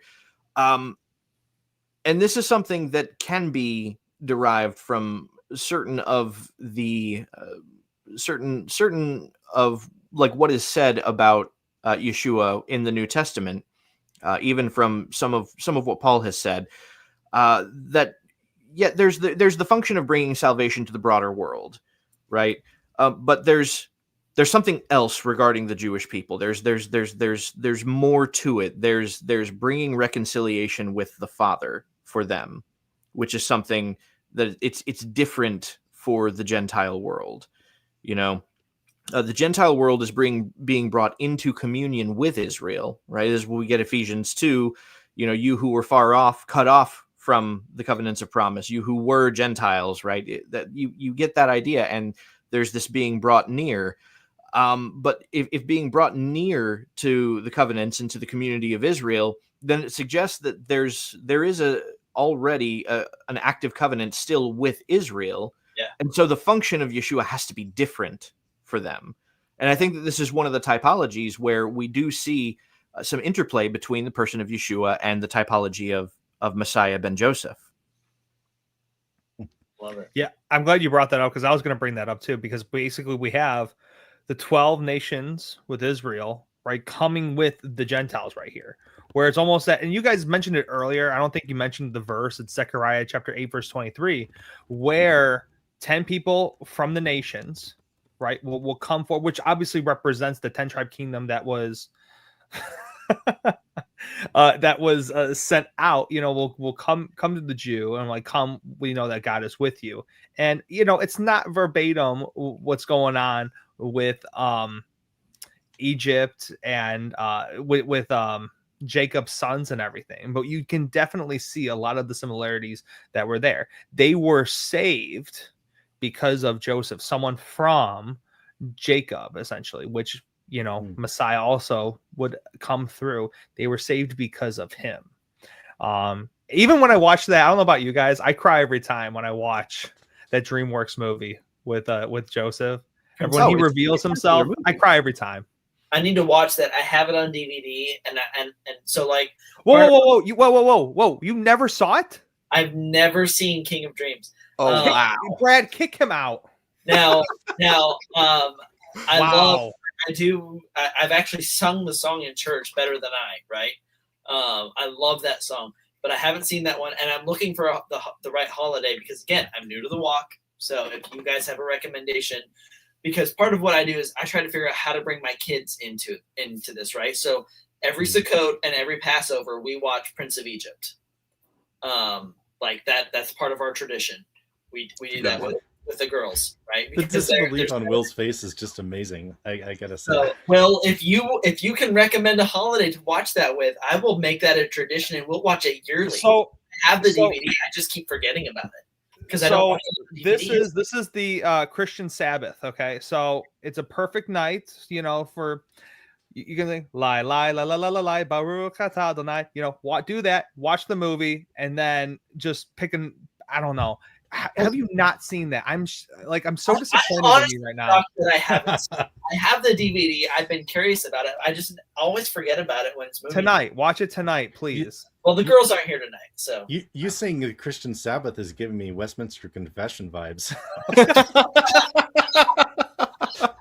Dude, like I celebrate Saturday Sabbath. Don't. Prince of Egypt is the greatest movie ever. This one is very close. I would say a close second, just because I'm not a fan of the animation. But anyway. Bro, you cry every time.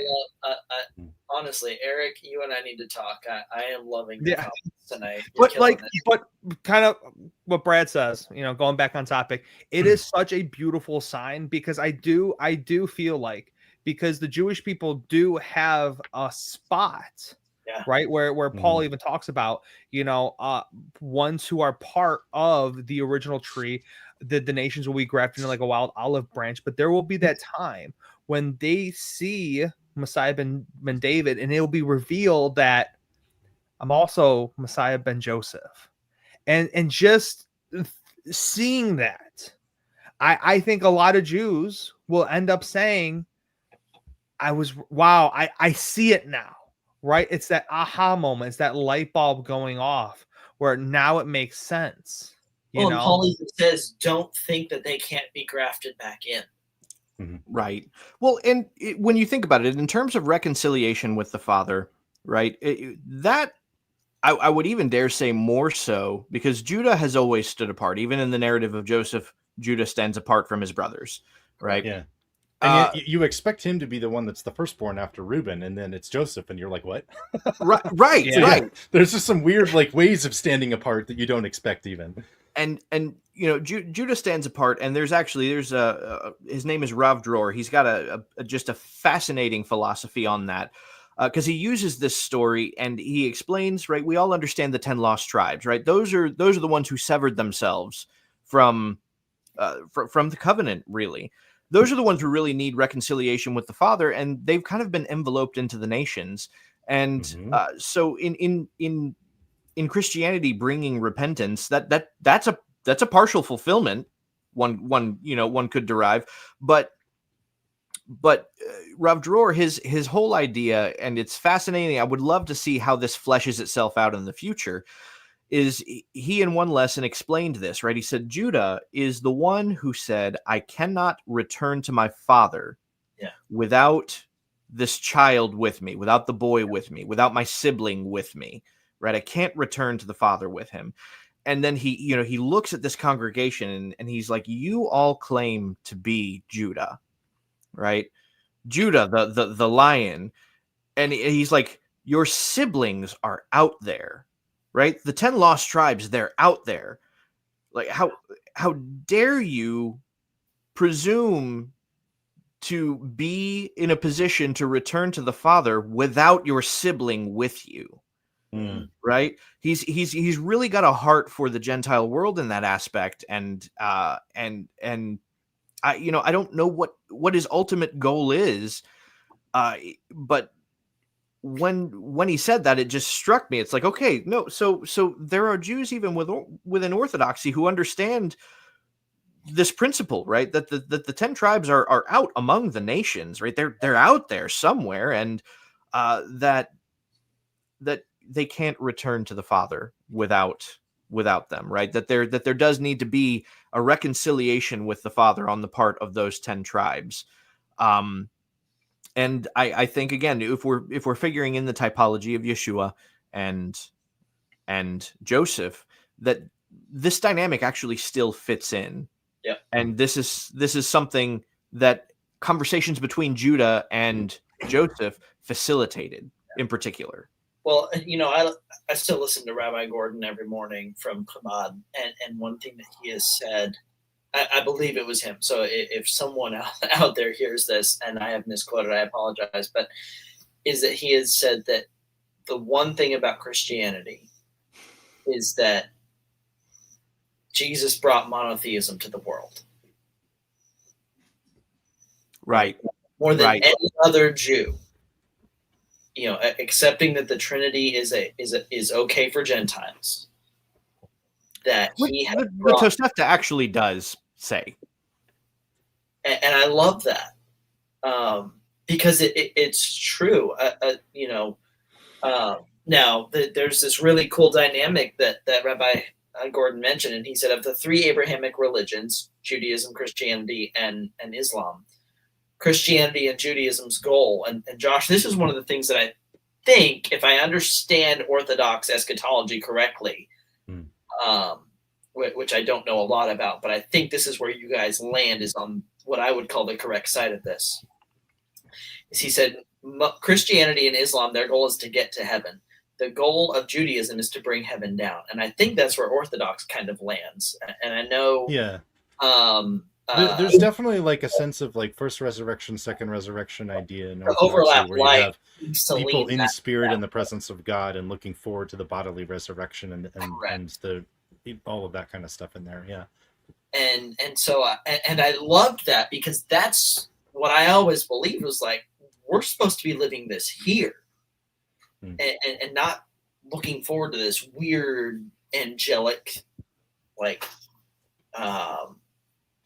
Tom and Jerry-esque eschatology where you're an angel with wings floating on a cloud. Like, we're supposed to bring the message of the gospel, the message of hope, the message of relationship with God to the world now.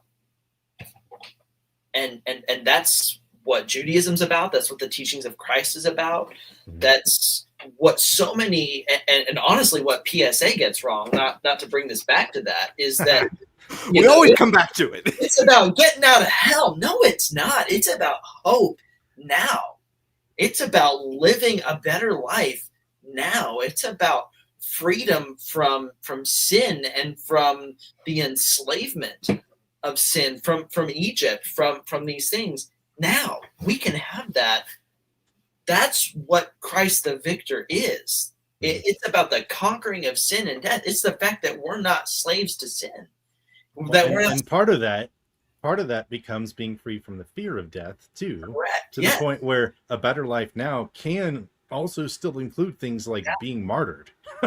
Like that's definitely not a prosperity gospel thing, but it is a Christian thing. Well, and that's one of the things you can't experience the resurrection if you don't die. I mean, and this is going to be one of the essential human experiences. Right. Mm-hmm. Well, and that's what C.S. Lewis said. Is he said the difference between someone who is, I don't know what so we're going to get demonetized for this statement because I don't know the online statement for this.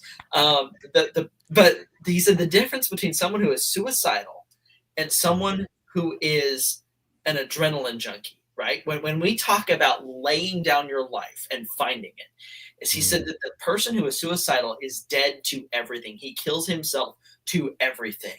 But the person who lays his life down, the adrenaline junkie, is so committed to a cause that when he is so close to death for his cause, he is never more alive. Brad, what did I say?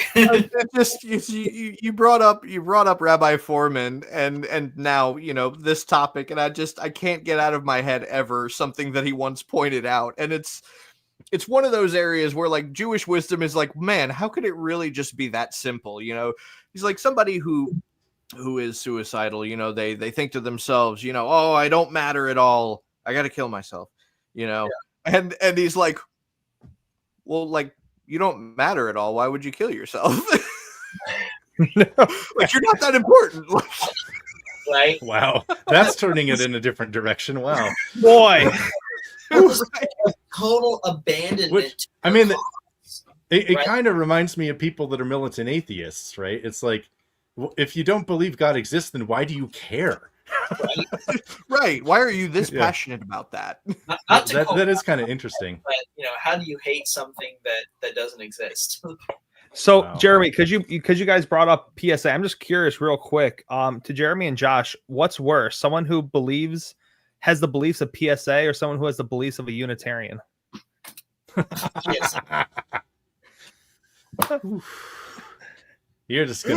You're gonna put it to me. PSA, absolutely. Thanks, Jeremy. Which one is more damaging to the gospel? PSA, absolutely. I think part of the question here becomes, what is the relationship between the reality of how we are saved, and the belief that we have, right? Because a lot of people that believe in PSA, like they don't know any other way to see it. So to them, to deny that, you're denying that Jesus saves, and that's clearly not where we're coming. Right. So I think maybe a way to say this would be something like, I believe that Jesus saves because of who he is, and I do think the Trinity matters in that, right? How exactly that plays out in terms of what beliefs do you need to have and all of that? Like, I definitely think there are, I guess you might say, safer beliefs than others. But like, Jesus is the one who is coming to judge. Yeah. That's not me. Right.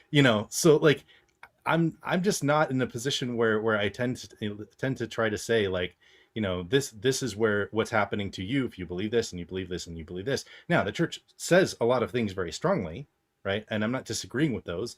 And the people that said those things, they are in the position of actually speaking with some authority on that. I'm not, right? So for me, I look at it and it's like, I do think it's important. I do think there are reasons the church has taught what it's taught. I do think there are reasons that they have said things as strongly as they have.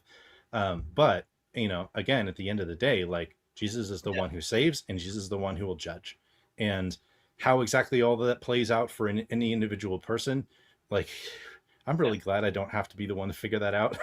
Exactly. Well, and I had like a little, like literally 4-comment thread with Jonathan Pritchett of Trinity Radio on this, because, if you say you have to believe that Jesus is Lord, Trinitarians and Unitarians both agree that Jesus is Lord. Yep. The point becomes, what is Lord? Mm-hmm. And I've heard so many Trinitarians say, well, if you deny the Son, you deny the Father. I've never met a Unitarian that believed in Jesus that denied the Son. Mm-hmm. They believe he is the Christ, which literally means the anointed one, right? And so I can't draw that line of distinction, because honestly, what drew me to Torah observance was the fact that Brad and Seamus live as followers of Christ more consistently than most Trinitarian independent Baptists that I had met. And I was independent at the time.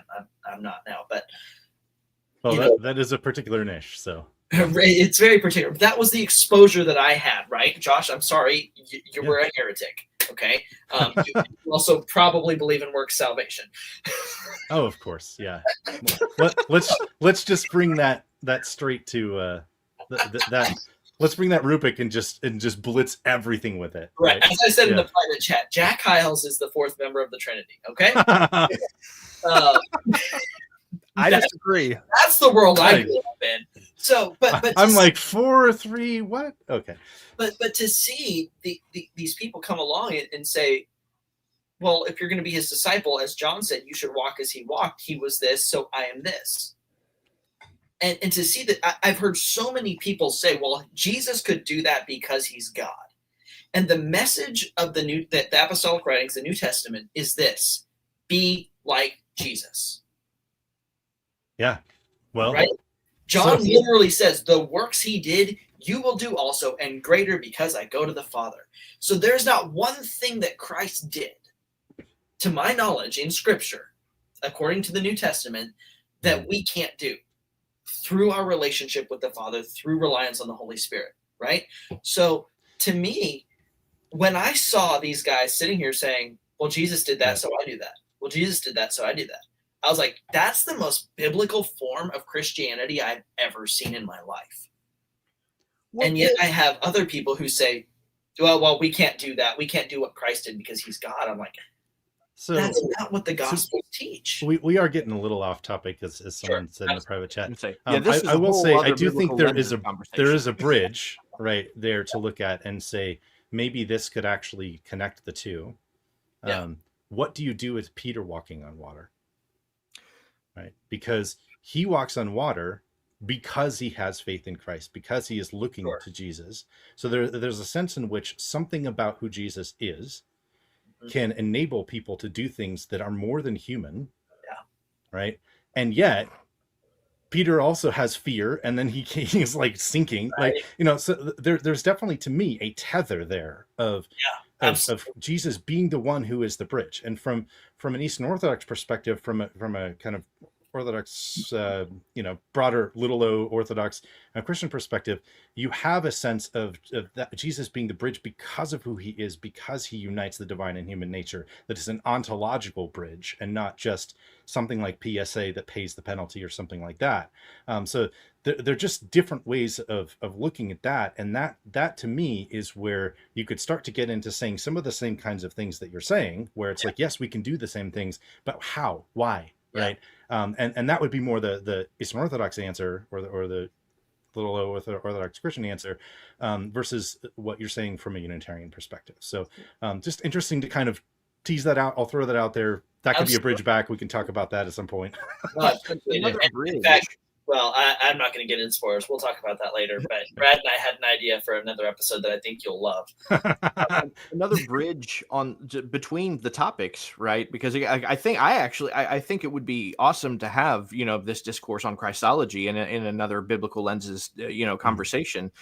Because we're all mature adults who can disagree agreeably, and everybody else benefits for it. But one bridge between these topics that is yet again something that both Christianity and Judaism agree on, respective to the future coming of Messiah, is that he will bring proper understanding, right? Yes. And this is something that actually both the Davidic and Josephian Messiah both do, which we would all agree that Yeshua did do, right? Is to teach proper understanding.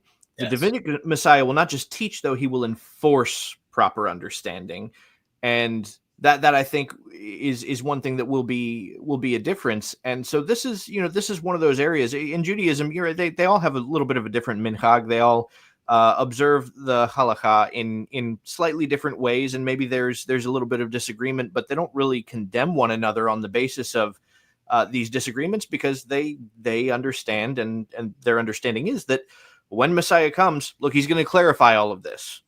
Right, he's gonna clear the air on these issues, and we'll all be able to serve him in unison together then. And I don't think it's no really longer to say that this is one of those issues where, look, if Unitarians are wrong, I don't think necessarily that their faith can still be discounted on the basis of something that was a misunderstanding. I think that's something that Messiah would clear up. So it feels like you're saying that when you ask 4 Jews, and you're going to get one opinion then instead of 7. Yeah.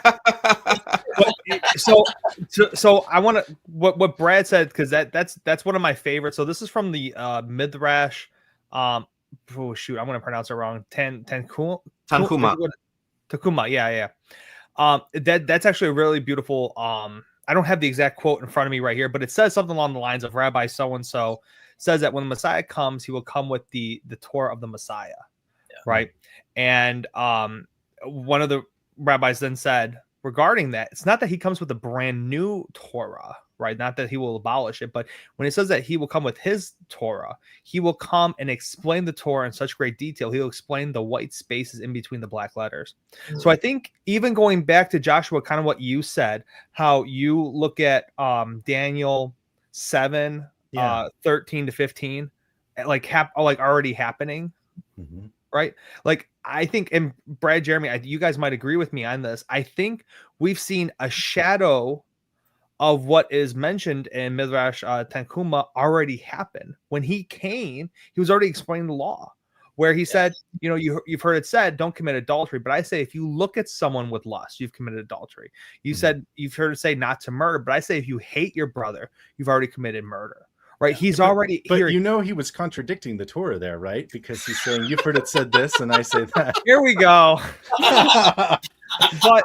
But I think it's like the same way, like he was doing a foreshadow of what Messiah ben David will ultimately do. When it talks about we will reign with Christ for 1,000 years, I think, and this is just my eschatology. I never argue the book of Revelation with anyone just because it's, my gosh. I got loose. Yeah. You already know.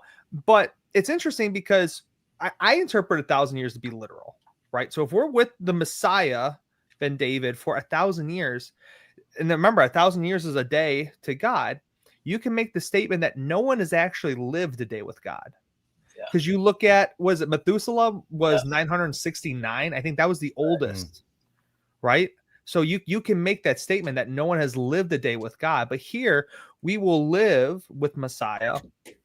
We will learn with Messiah of how everything can be properly done. And again, just my eschatology, after the 1,000 years, then we'll be put to the test of, we were under under the master. Do we still want to be under the master, or basically rebel like Adam and Eve did, have that ultimate decision?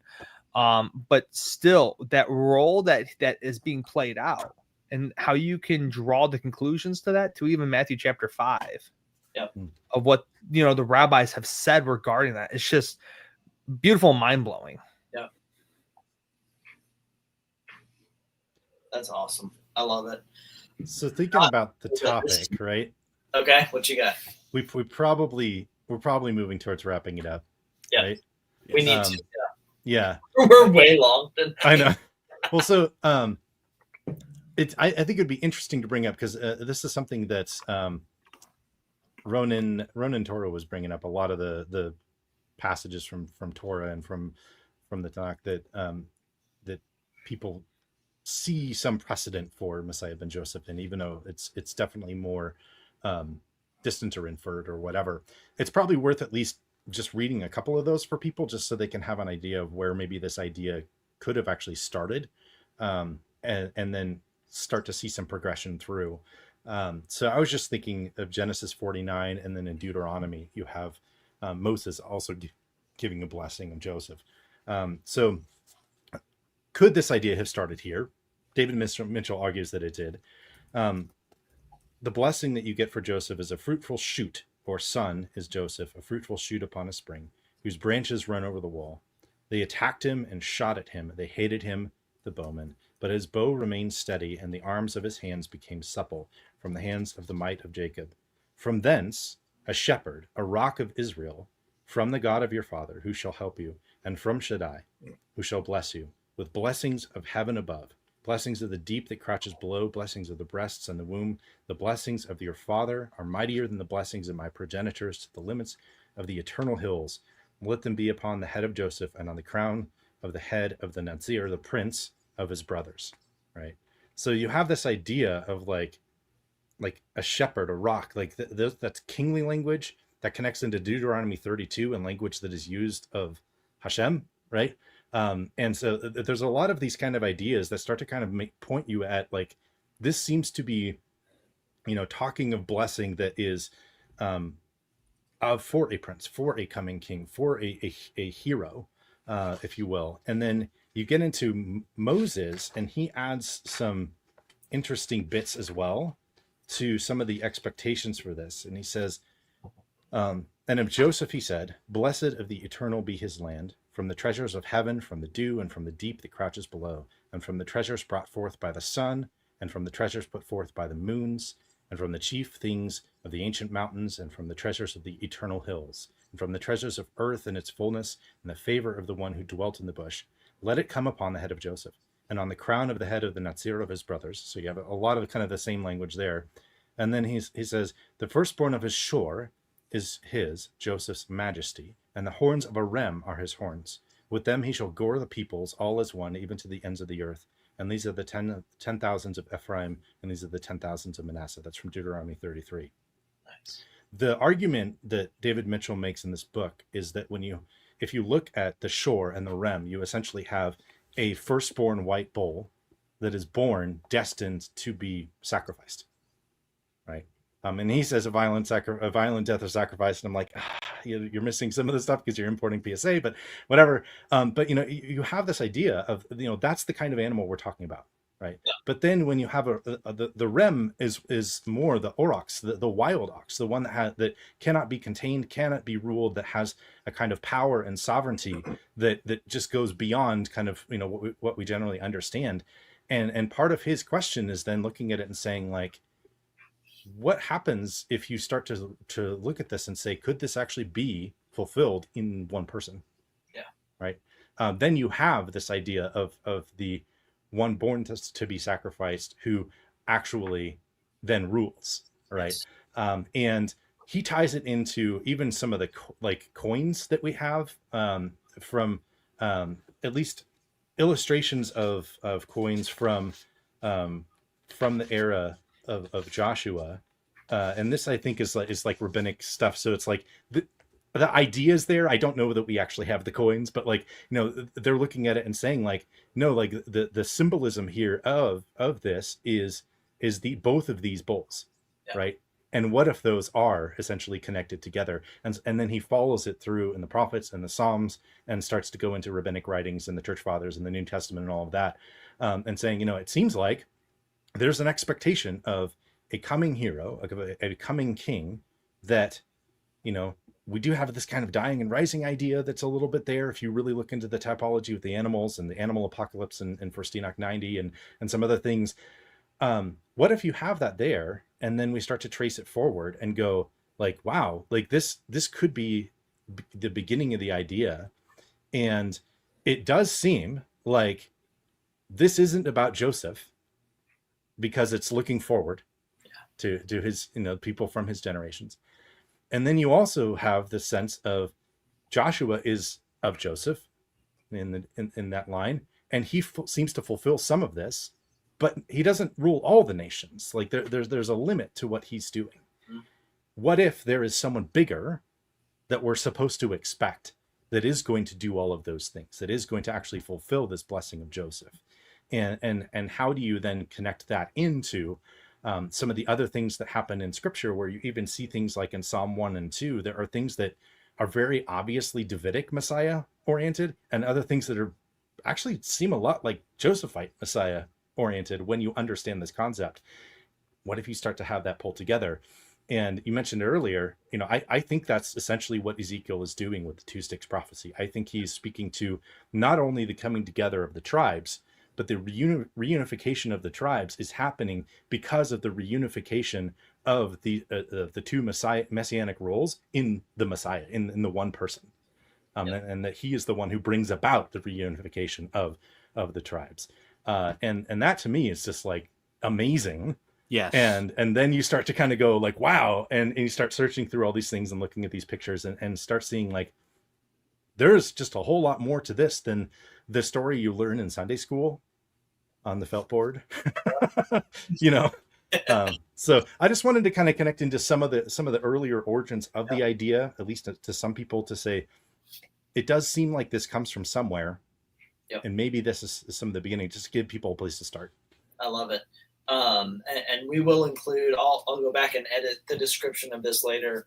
We will include links to that book, to Messiah ben Joseph, and then also to the Exiled Messiah, as well as our article on altarnatemedia.com, The Two Messiahs.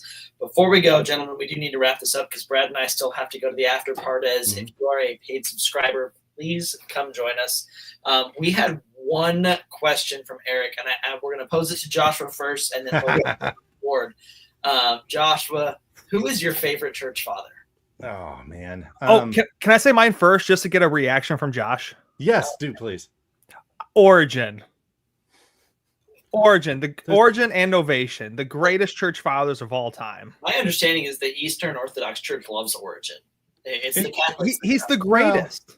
Well, it's complicated with Origin, right? So there is no, I don't think there's a good argument to be made for anyone having a deeper knowledge of a lot of things and being able to connect in philosophy and understanding things in multiple languages and do, like, Origin was a beast.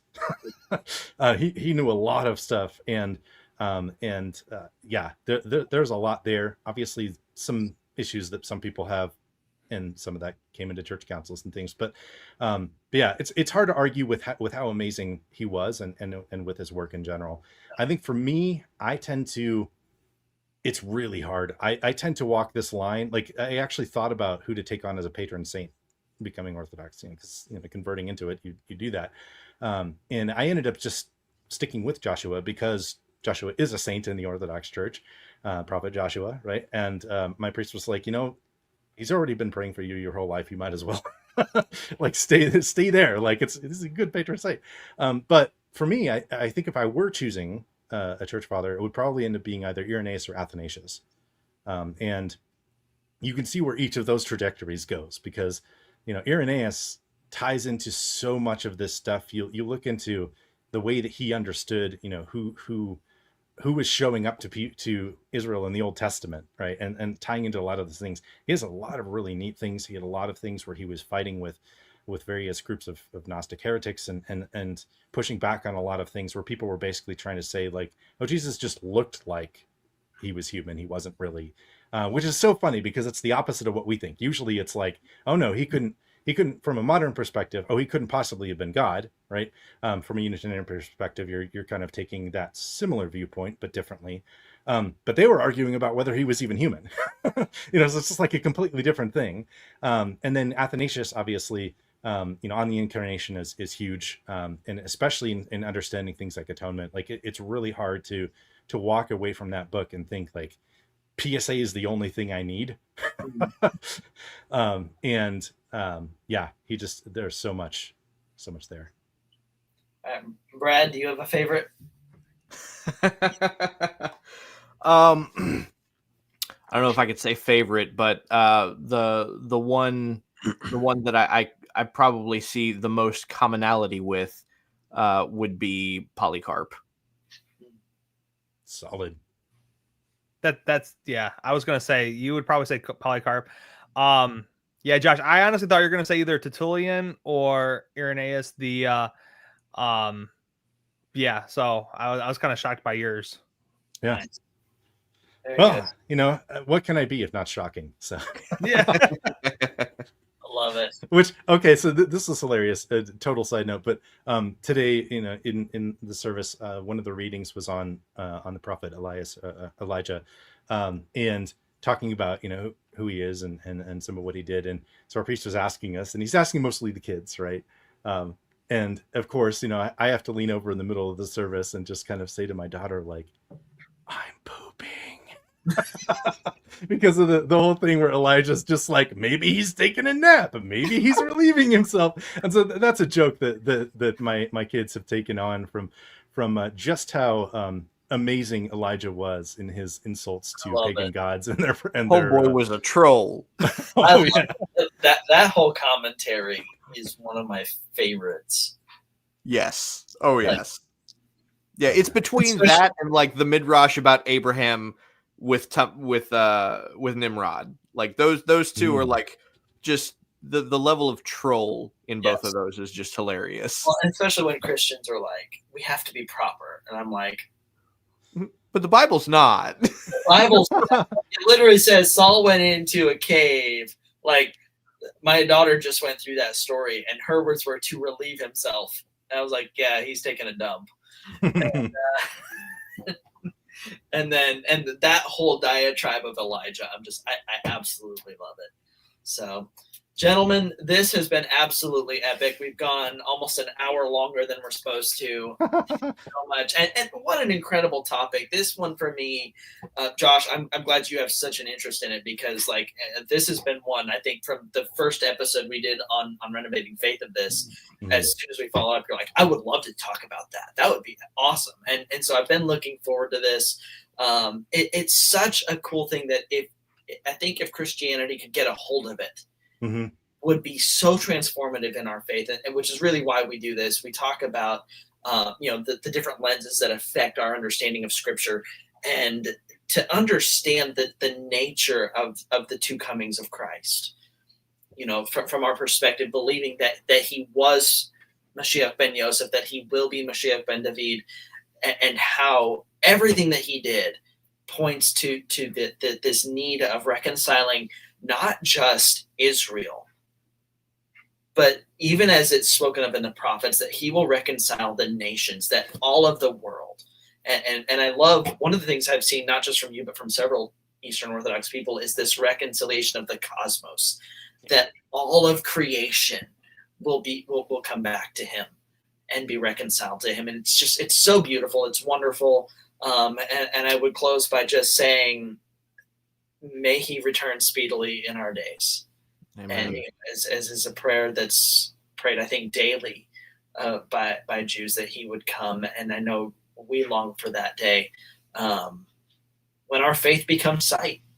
As an apologist, I love the evidence for our faith, but that moment when we stand before our Messiah and our God and our King, and just to see it all and say, praise him.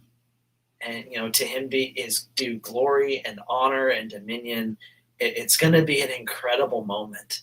And I'm so excited for it. And I'm thankful for you guys. I'm thankful that even in the things we disagree on, we can have fellowship, that we can have this discourse. And that's the point of this, right? It's that, there are things that we all disagree on, but we are brothers in Messiah. We are servants of the true, the living God, the one, the creator of all that is, the Most High. And where we disagree, we disagree. And you know what? That's fun. We can have fun with it. And I think too many specifically Christians, I think more than Jews from my exposure, make their disagreements points of division rather than, you know what? Cool. Why do you think that way? Teach me. And I love that about, I watched a debate between two rabbis. It was Rabbi Friedman and I don't remember who the other one was. And every time the other one got up, they said, well, he's right. But, but yeah. And then the other guy said, well, he's right. But, and the debate was, what's more important, the don'ts or positive or negative commandments? Negative commandments. He's like, well, he's right. But, and then the other guy, well, he's right. But, well, he's right. I'm like, well, you can't both be right. And you're also right. Me. And that's why, I love tonight when Josh, you mentioned some things and Brad goes, well, I don't disagree with that. Like, oh, thank you, Rabbi. the original kings of the Por qué no los dos, right? Why not both? Absolutely. And or my favorite is on Friends, where he says, Joey, sandwich or sex? Put those hands together. So that's my version of that. So my wife's yelling at me for that comment. So gold. All right. On that wonderful note of me being embarrassing and dumb, please like and subscribe. Visit our store, and we will absolutely buy Messiah Ben Joseph and the Exiled Messiah. If you're on TikTok, go check out Will Walkie. And of course, Brad's channel. I don't do anything on TikTok other than follow everybody and just have a good time. Joshua, are you doing podcasts yet? I know you've talked about revamping yours. Oh man, yeah. I keep wanting to dive back into it, and I keep getting asked to do other things, and I keep saying yes. So keep saying yes, guys. I'll try to keep the topics interesting. So. Yep. Because we absolutely love having you. If you have a recommendation for a fourth person, not that Will is a bad option, we are trying to find another Christian, because Will has had to back out. He's got a ton going on. I do rag him, but I want to give him props. He's a new father. He's got 2 kids. He's a full-time minister, basically doing multiple, like at least 2 jobs at the church, if not more, as well as church split. And he's back in school pursuing, I believe, his master's. So he's had to back out, and we do love him. We're not as much shade as we throw at Will. I think we all love Will. And I assume by Christian in this context, you mean Trinitarian, because you're looking for a contrast to your approach to Christianity. Yes and no. Which is, I'm too similar to Brad, so it's like, why have him on here? So, with Brad, we have Orthodox, rabbinic. I lean that way, but I'm also, Baptist. You're Eastern Orthodox, so something to kind of round out this conversation. What we found basically is no Calvinist wants to be ecumenical with us. Brad, I'll have Bo come on. He's a Jehovah's Witness. No. I mean, yeah. It's, all right. Yeah. Anyway, join us in the. I'll think about it. Yeah. And for everybody that's here, thank you for tuning in. This has been an incredible conversation. We look forward to joining you. Come back every third Sunday of every month. We try to do this conversation when we can. And thank you so much for tuning in.